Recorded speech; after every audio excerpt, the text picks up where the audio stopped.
fellow romance readers, I'm Amy. And I'm Sarah, and this is Post-Book Depression. You know that feeling you get when you finish a good book that you didn't want to end? Have you finished a book and just weren't ready to move on from the story and its beloved characters?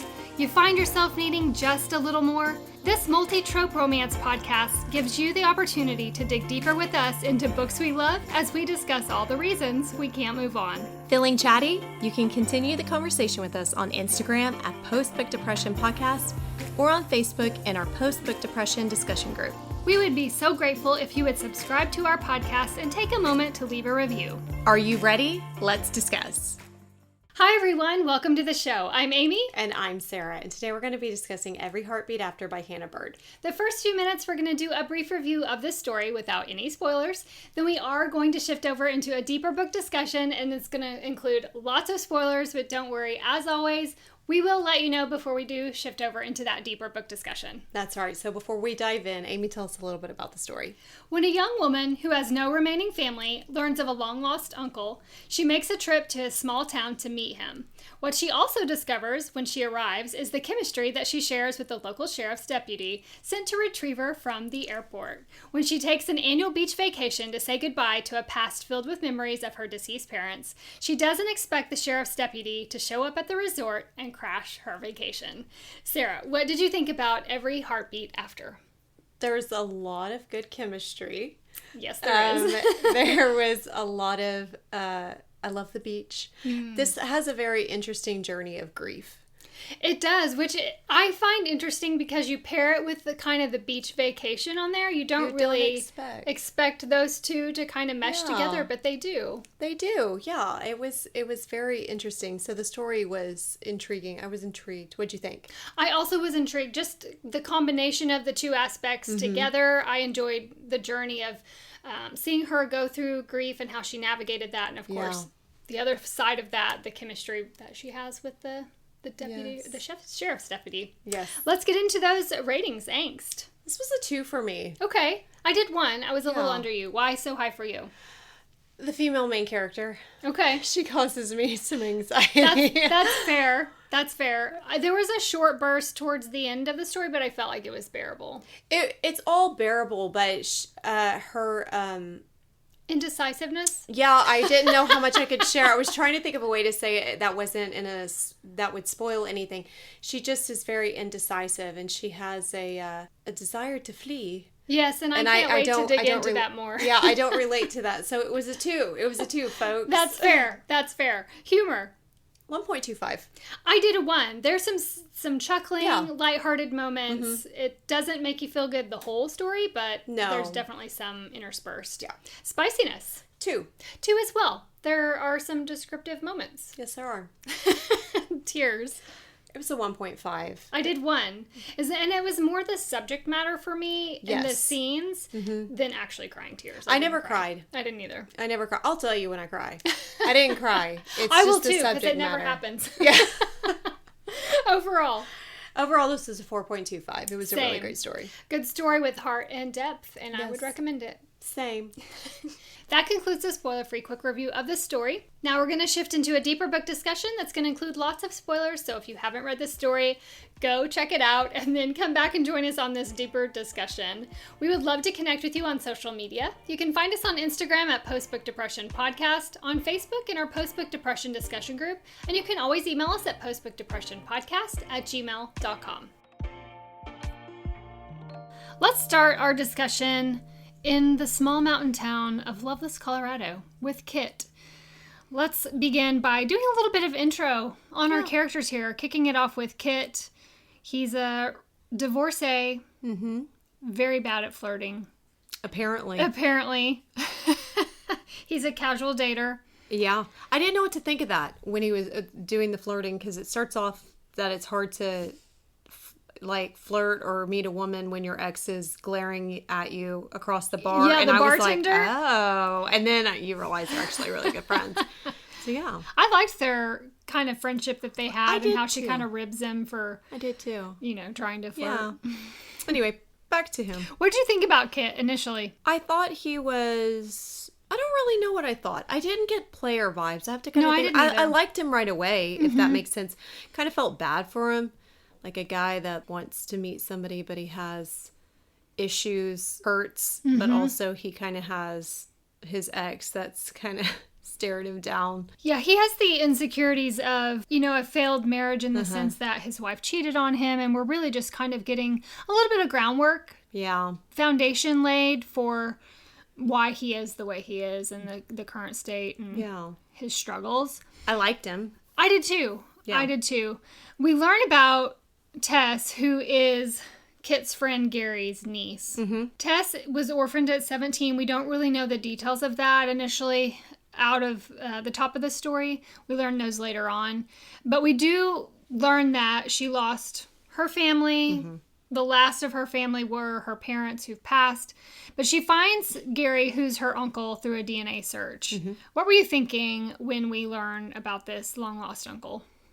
I was happy for her because it was her grandpa's son that he had from a whirlwind romance kind of thing, I guess, in college. So he didn't know about his son that she knows of. And her mom, who was an only child, didn't know she had a brother. So I was happy for her. For somebody who neither of her parents had any siblings, and then her grandparents didn't have anybody, to have lost her parents and her grandparents to find him, it made me happy that she was finding somebody, like a connection to a blood relative, because I can't imagine how lonely that would feel. I also liked the connection that they had right away. I felt like Tess and Gary felt like family. Yeah, Immediately. I did too. And how brave of her too. Oh man, to be I can't like, imagine. go meet some older gentleman that you don't know and just Travel there. So Yeah. she is coming to Colorado to meet him. Originally, Gary had made plans for the bartender to pick her up from the airport, but she has to work and she can't get away. And Kit happens to be there, and he gets voluntold Yeah. that he's going to go pick Tess up from the airport. They show him a picture of her, immediate attraction yeah. to her picture, and he's feeling that. He's ready to meet her and hope for maybe a connection there. I love how they try to shut that down though. Oh, yes. Like how Gary tries to shut it down. Like, Yes. don't even think about it. Don't go there. Even after she makes it into town, the bartender tells Kit, this is not about you and her. This is about her and Gary, and she Yeah. tries to shut it down. But I really liked Kit and Tess's meet cute at the airport when she calls him, and he, is saying his name as like Lieutenant, or whatever it was, security, Kit Llewellyn, and she's like, are you here to pick me up? And he just kind of smiles at her. They have some instant connection. Let's talk about that. You can tell that there is chemistry right from the beginning. And I love when we have these moments, because I like to imagine in a world that people just see each other from across the way and there's this instant, like, Tangible. intense attraction that you both are feeling that. Yes. And you get that from these characters. So I like it too that they both kind of in their own minds are thinking, that's not why I'm here. That's not why they're here. Leave them alone. Don't mess with them. But it's like, well, you're probably not going to follow that. Over the course of the few days that she's there, because she's only going to be there a few days before she has to get back to her hometown, they have some interactions, a few. It's not very many. There's like a festival in town that they kind of run into each other, and then she ends up walking Gary back to his house, and as she's walking back to the place that she's staying, he picks her up and drives her around, and this is where they have this little milkshake moment. She drinks all of his milkshake, which ties into the epilogue, which I just found that delightful, which we'll hit on that when we finish, but that's kind of sprinkling some little crumbs for the start of their relationship. She does end up having to go back, and they did share one passionate kiss. Very passionate. Very passionate before she leaves the night before. And an invitation to come to Carmen. Yes. But Yes. kind of low-key, serious, not serious. Yes, she mentioned that she does this vacation the first couple of weeks of May every year to Carmen, and you should come. It would be great. And I think it was a little bit of an extension of an offer that she didn't think he would ever in a million years take her up on. Yeah. But she leaves the next morning. They don't have any other communication, although we do later find out he does try and go to her the next morning, but she had already left. And he spends the next 10 months thinking about her nonstop. That is intense attraction. That is very, after one weekend. One weekend, one kiss, that's it. That's such intense attraction. So you know that there's something there that you got to explore, you know? He, one drunken night, makes travel arrangements. He books the flight to go to Carmen. His internal dialogue and his whole back and forth is very comical to me. It was to me as well. I'm not going to go. No, I'm going to go. I shouldn't be here. But he is. Let's fast forward to Carmen when, Tess shows up. This is her annual trip where this was the place that her family had come all those years, and it's the last place that really has some ties to her deceased parents. And she, in her mind, is thinking, this is going to be the last time I come. I'm going to try and grieve, and then finally part ties with this connection to this place that has such a hold on her heart. Mm-hmm. So much so that the staff there feel like family to her in how they treat her and all of that. And as she's checking in, they ask her something along the lines of, what do you want to do about this gentleman that has checked in for you? And she panics. She finds out his room is literally across the hall from her. Yeah. Awkward. So she immediately goes up and knocks on the door. Let's talk about this scene. I felt so bad for him. Yes. Because all the money and the time. The money, the time. And I thought, oh, that is like tail between the legs. You just need to go. This is really embarrassing. And wondering, did I read the feelings wrong? Did I read the connection wrong? But I love how he handles it. It's okay. You know, it's fine. Like, he's like not gonna leave. Like, it's gonna be okay. Because I was sitting there thinking, he's gonna like pack his bags. He's gonna leave. Like, something's gonna have to happen for him to turn around and stay. So when she had him make none of those decisions for his character, I was really shocked. I was happy that she wrote it that way. Tess, I don't know. She was this is where she really gave me anxiety throughout the story, because she clearly has strong feelings, even though she doesn't want to explore them. And I get it. Like, if this was real life, 10 months later, like, you've never talked on the phone, you shared one passionate kiss. What are you doing here? Yeah. It would kind of come off as, all right, creeper. A little stalkery. And he did say, you did invite me. Yeah. And she in her head thinks, I did. Yeah. I did. I sure did. I do really like the fact that because of this, it kind of turns a little bit of, not animosity, but a little bit of all in good fun feuding between them, and some kind of spiteful banter and back and forth with each other when he shows up at her spot at the bar. I didn't realize we were making reservations or something along those lines for... I thought it was funny that they get in such a heated conversation that one lady is like, do you mind?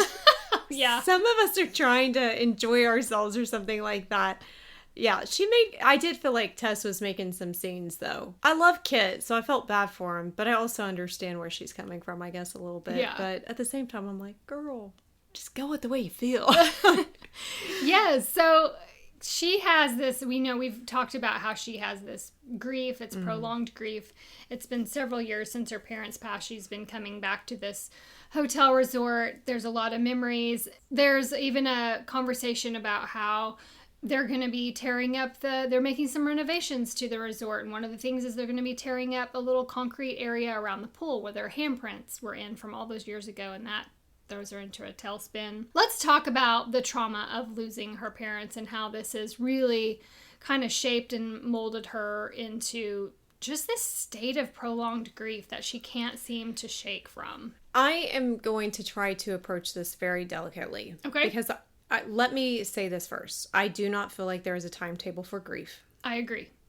I do feel like her grief reaches a very unique, try to think of the right word. I think she was so young and she lost her parents so tragically. She's in high school, that it definitely impacted her in a way that maybe if she had been older, not that it wouldn't have been profound, but maybe she could have coped a little bit better than what she's doing. Because I'll just be real honest, I think everything she does is very unhealthy.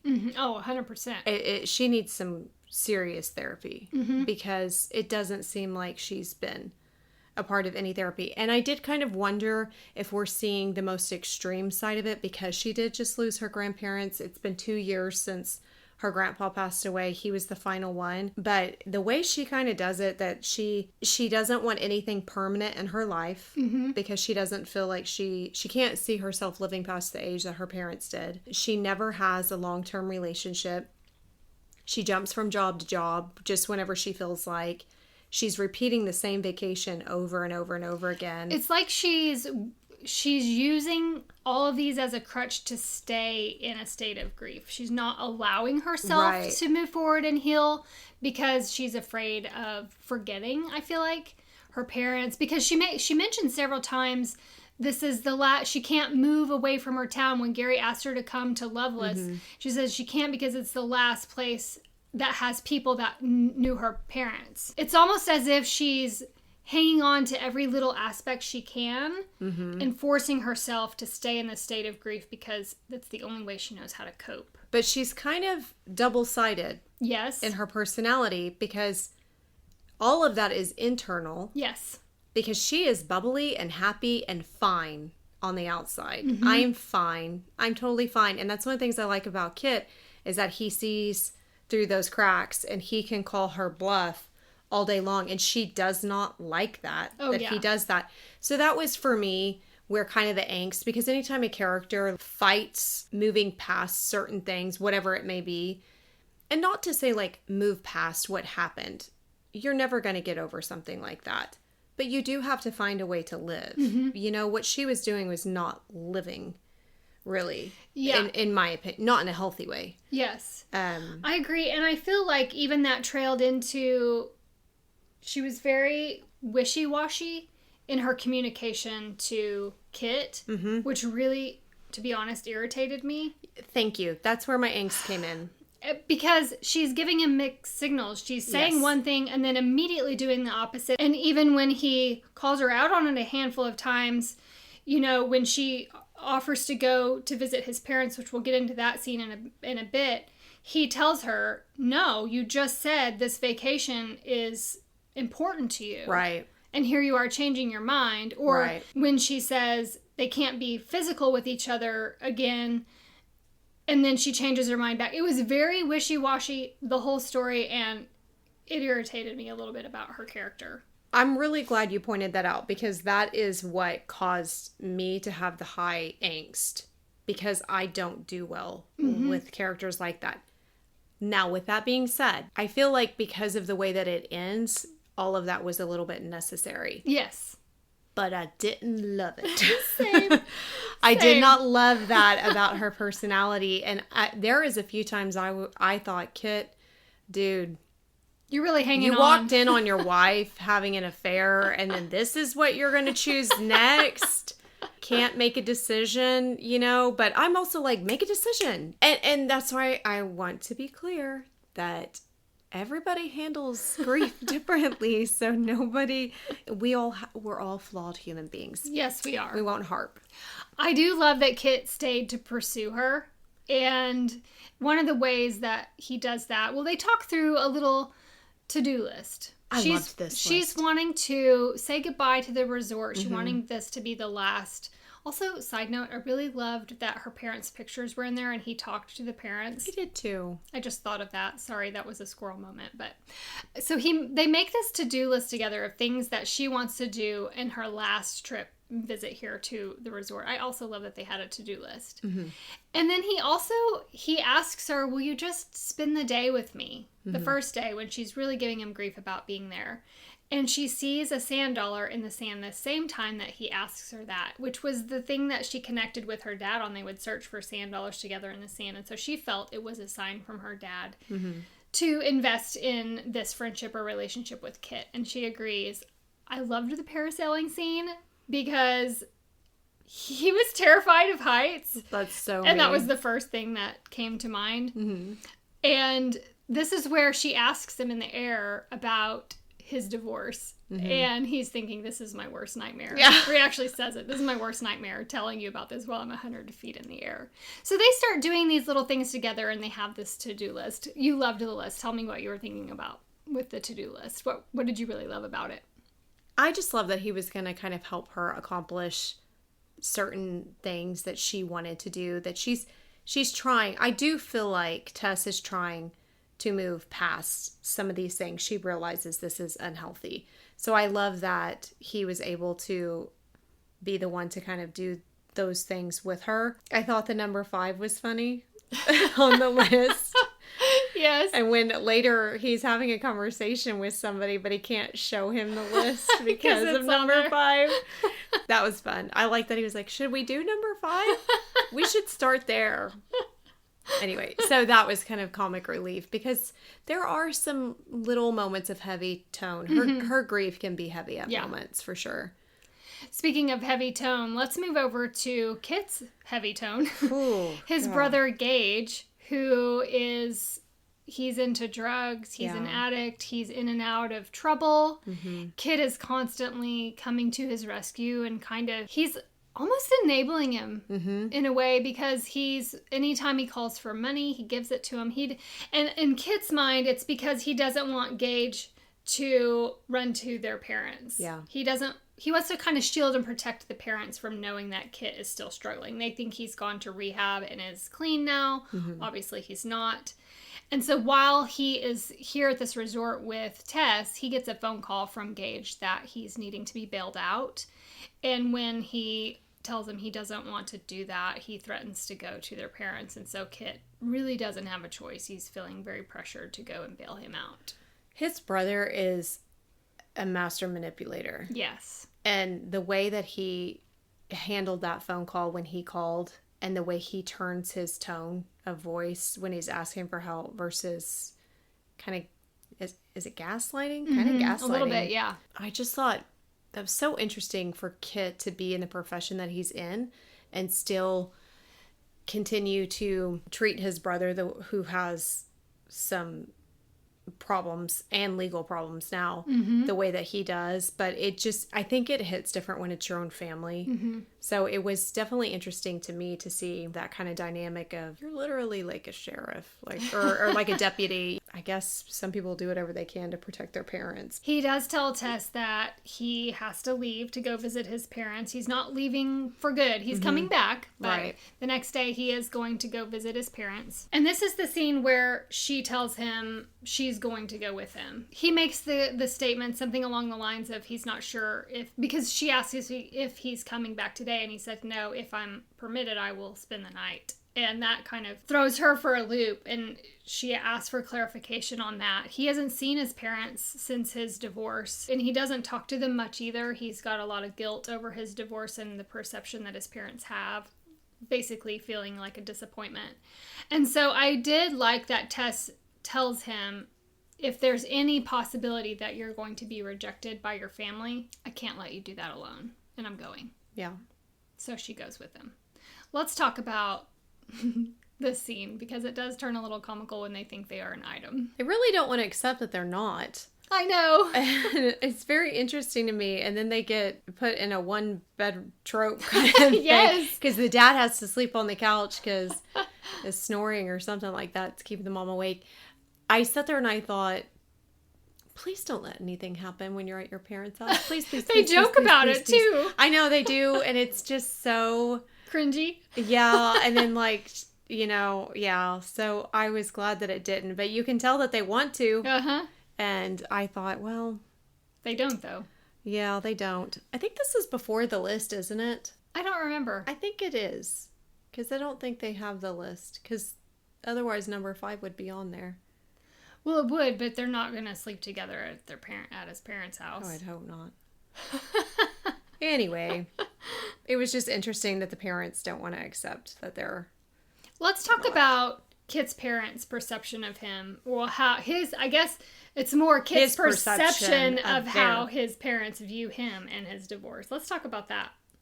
I wanted to know if they had ever actually said anything after the divorce, because it seems like, we find out a little bit later when he's having a heart-to-heart with his parents about things, that his dad said when he was getting married, marriage is forever, and you need to make things work and go through things. So I think it was almost that conversation stayed with him, And when he got divorced, he felt like such a failure, and there's such shame and embarrassment and all those things that can stack up with divorce, that he just made the assumption that his parents are disappointed in him. I think you're right. And I don't think anything was ever said, because they miss. It's obvious when he gets there. And I did think, why have you not come home? Because they seem fine. Like, they love you. So I don't understand why you think they think you're a horrible son. Yeah. I mean, if anything, you're a horrible son because you never go see your parents. So I was having those same thoughts. Yeah. Wondering, is this just a miscommunication or a misunderstanding? So. And I think that's exactly how it played out. Especially because his dad's emotion when he finds out that he felt that way. And then all the things that he carries, and his dad is just like, no, that's... Yeah. You shouldn't feel that way. On their way back to the resort, it's raining pretty heavily and she's starting to get stressed. We do learn that her parents died in a car accident. And so this scene brings her great stress as they're driving through the rain. And Kit notices up ahead that there's a car that's been in an accident. So he immediately pulls over. His first responder instincts are taking a priority. He's realizing that Tess is having a breakdown next to him and panicking, going into a little panic attack, remembering her parents' accident. And I do appreciate that he communicated with her. You know, I have to check and make sure everyone's okay. Right. I will be back. Like, I need you to focus and I will be back. And he goes and attends to this mother and young son. I'm so thankful that it wasn't any worse than it was. Oh, me too. And that they both lived. He helps them. The emergency medical services team comes and takes them away, and he comes over finally and comforts Tess, and they have this conversation. And I like just kind of the raw intimacy that they have in this moment. It's a very vulnerable state for her. He picks her up and holds her in the front seat of the car, and this is where she breaks down and talks about the accident of her parents. How were you feeling in this moment? What were you thinking? I was happy for Tess to be able to have a moment where she could be vulnerable with somebody, and that she allowed herself to let her guard down and confide in Kit, kind of really emotions that she's been carrying around and has never been able to trust anybody, I think, fully with what she is feeling and how that impacted her. So I kind of felt like it was a little mini breakthrough for her. Yeah. To actually... I did too. Get it out there. I did feel compassion for her because, you know, she is concerned because she gets up on the wreck. She sees the mom is hurt and that there's a son in the back. And so that would be incredibly hard to see something like that, knowing what your parents have been through. They were okay. So. Yeah, they were okay, which is great. You know, we've talked a little bit already about her indecisiveness and how she goes back and forth. Let's talk about Kit and Tess and how they keep crossing boundaries, knowing that she's going to walk away from him. I hate this is really where the big chunk of your anxiety, the angst is that she's made it clear she's only been in one relationship that lasted a year, and she walked away. She tells him all the reasons she will walk away. She's very open about that. She's open about it. This is what I don't like. Okay, I get it's a story and we want them to be together, and they do end up together, and it's all happy. Yay. But from an outside perspective, for Kit to just accept the crumbs after what he's been through, if this was a real life person, I would say, what are you doing? Baby, run, baby, run. Yeah, just go back to your casual dating. Yeah. What are you doing? Yeah. Like, don't do this. Why are you pursuing someone who's adamant about running and not being in a Yeah, relationship? like this is, it's just not, it's not healthy for him. So I was kind of disappointed, honestly, that he was okay, but we wouldn't have a story if we didn't. So, I mean, how did you feel? I mean, I think I was frustrated mostly just because she was so back and forth in what she says and what she does. I felt bad for Kit. I really wanted Tess to, and I assumed that in the end she would finally sit down and have some roots. But the journey to get there was kind of painful to watch, to be honest.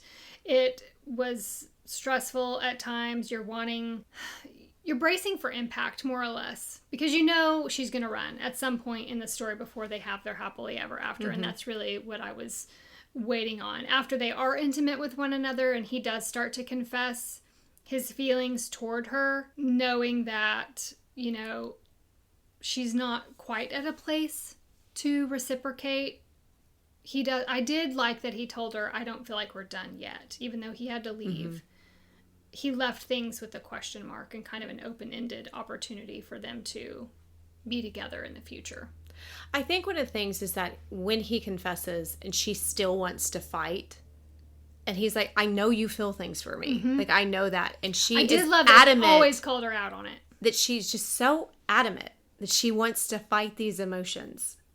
I can't stand that. It's like watching somebody self-destruct. Which is so stressful to me. I know. This is like low-key self-destruct. But she's not really self-destructing. She's just trying to wallow in grief, I guess, or try to move past it. But I was proud of him for saying, I love you. And I want to be with you.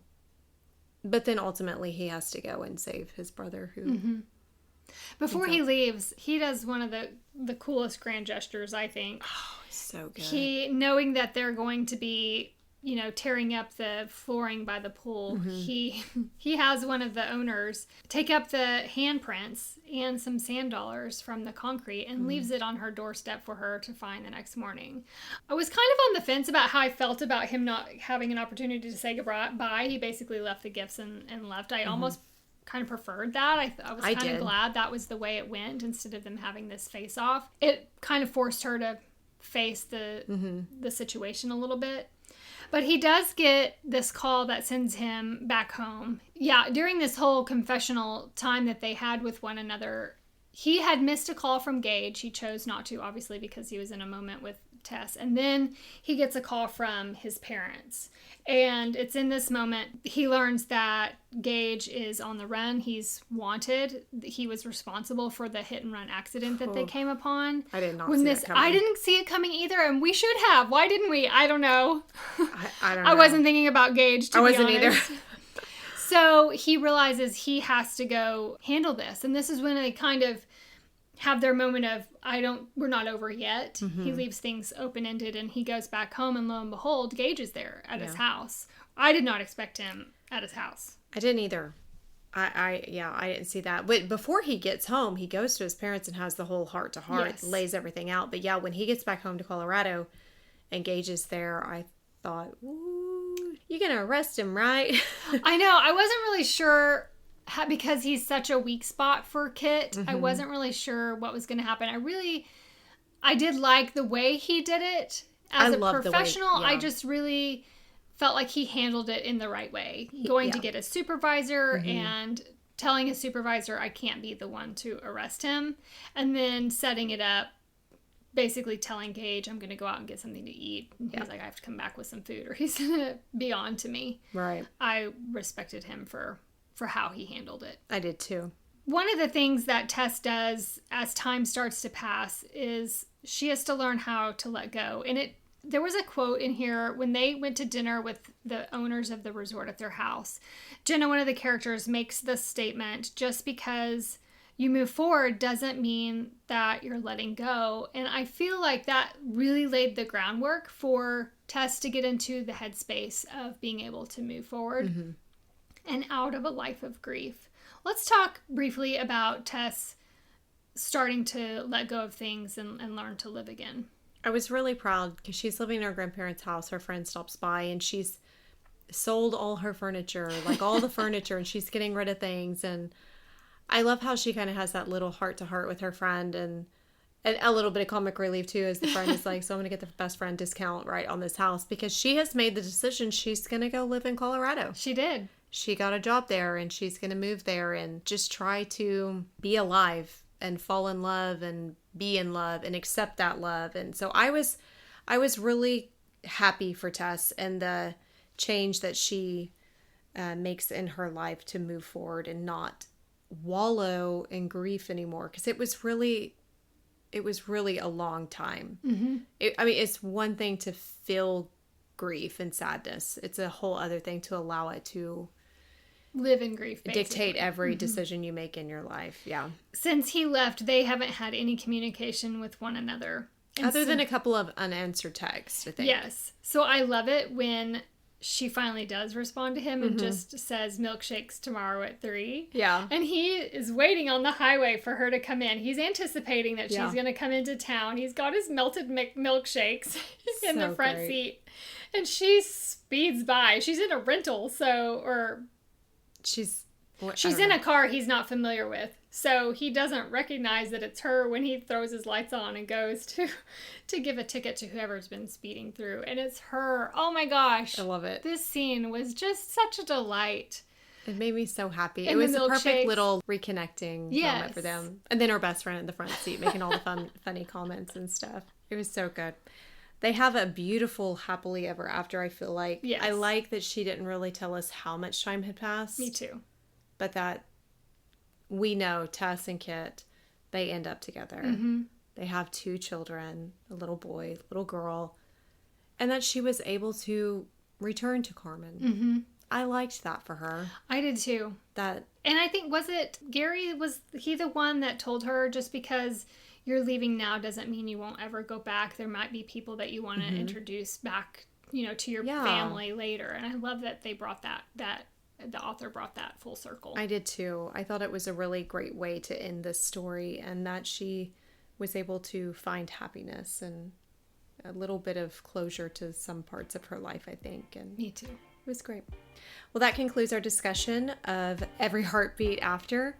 We hope you enjoyed it and want to continue the conversation. You can hit us up on Instagram at Postbook Depression Podcast or on our Facebook at Postbook Depression Discussion Group. You can also email us at postbookdepressionpodcast@gmail.com. Until next time, keep reading.